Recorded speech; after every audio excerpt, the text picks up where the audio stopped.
well, surprisingly. Yeah, I'm excited. Sorry, I thought I saw something, but I'm like on the inside, so it should be good. 当您需要帮助时，请联系乘务员。 Please contact flight attendants when you need help. 女士们、先生们， 5%. 感谢您的关注，祝您旅途 Only 5% of our oceans have been explored.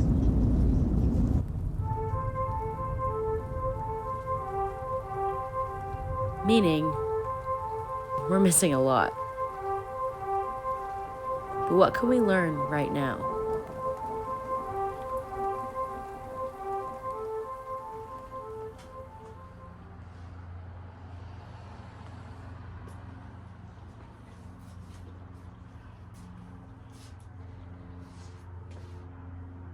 What are we doing in my garage, you might ask?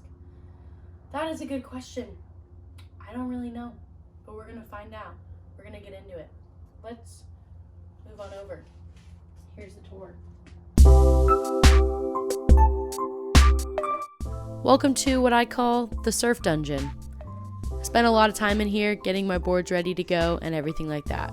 Above us is a huge paddleboard that's really only touched the ocean a couple times and now sits above our garage hung by 2 bungee cords that we hope stays in place. So far, so good. Then we have a janky blanket hung up on the left-hand side, my little brother's board in front by all of our shoes. Then we get to my side. That 8-foot fish is a board that I ride on small days and pretty much is my go-to board right now. That Edit surfboard is a 5'9" that my brother and I used to ride together. This video is sponsored by Surfboard Broker and Sticky Bumps. Just kidding. But yeah, there's all my wax. My 2 wetsuits. The hot pink Hurley that I will never get rid of because of its amazing color and because they don't make it anymore. So, now that that's been established, maybe we should get into the oceanography side of it. But first, here's a little rambling on Colette's part.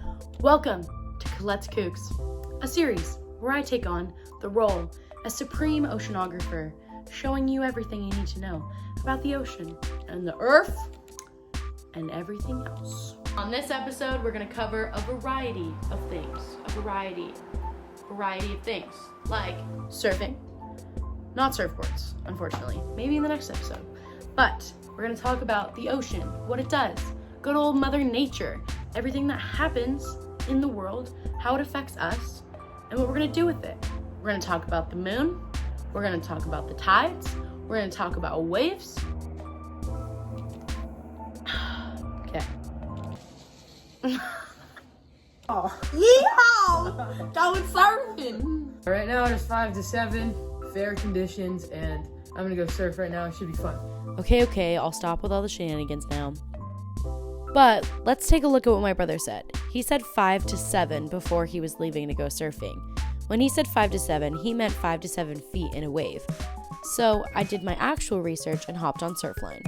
Typed in one of my favorite surf spots, Terramar Point.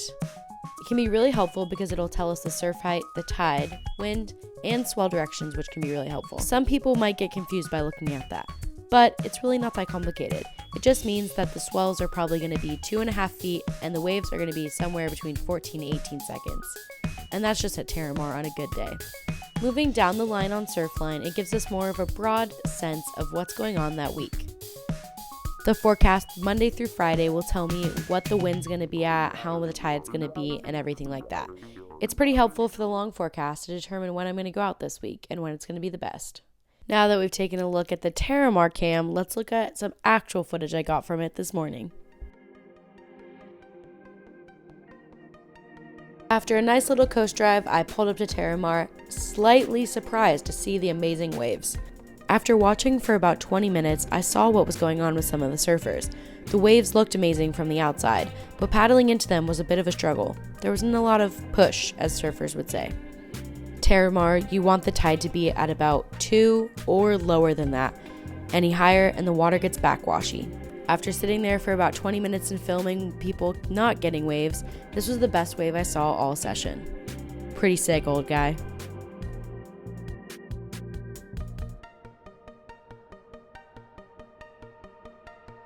After finishing up a little bit of a coast drive, I finally banked on one spot with one of my friends.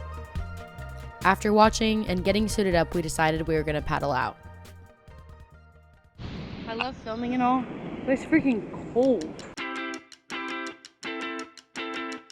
Right in front of the Carlsbad power plant, just a little bit south. This spot is what we call houses, right in between the power plant and the houses, right on the other side of Terramar. It was one of the more clear and beautiful days I've seen in a really long time. But that doesn't mean there wasn't some problems. Here's me getting stuck in a rip current, regretting not bringing fins. A lot. Here's me getting out of a rip current and realizing how pretty it is. Prettiness soon turned into terror, and I was good, and I popped up next to my friend Christian. Say hi, Christian. That's Christian. He's a pretty good surfer. Here's him going in for one wave. And kind of eating crap, so I'll just leave that out. Nice. Accident number 1 of the day.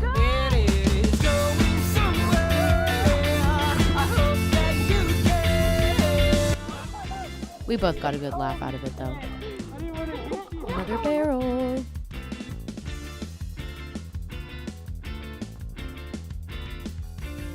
Here's me going under a wave, only to lose my GoPro.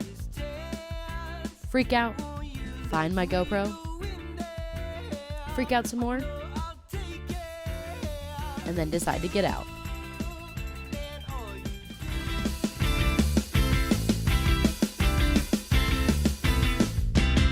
Well, I guess this video is getting pretty long, so I'll start to wrap it up. But just to warn you, this is where it gets kind of sad. As you can tell from the video so far, I really like the ocean and living in the world we live in. And it kind of makes me sad that it's kind of going away. This is one of the surf breaks by Ponto Beach.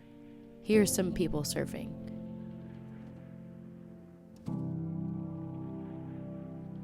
Looks like a really good time.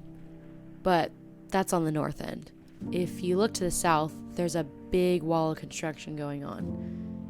It's kind of sad, honestly, if you look at it for a long time.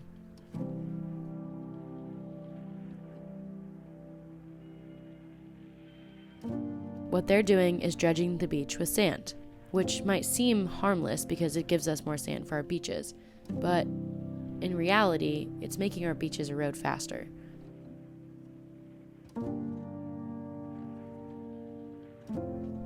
And for being in oceanography, I've learned that we can make a difference in it. So it is kind of sad seeing all this construction over by Ponto, the place where I've literally grown up my entire life, but I know there are changes that can be made.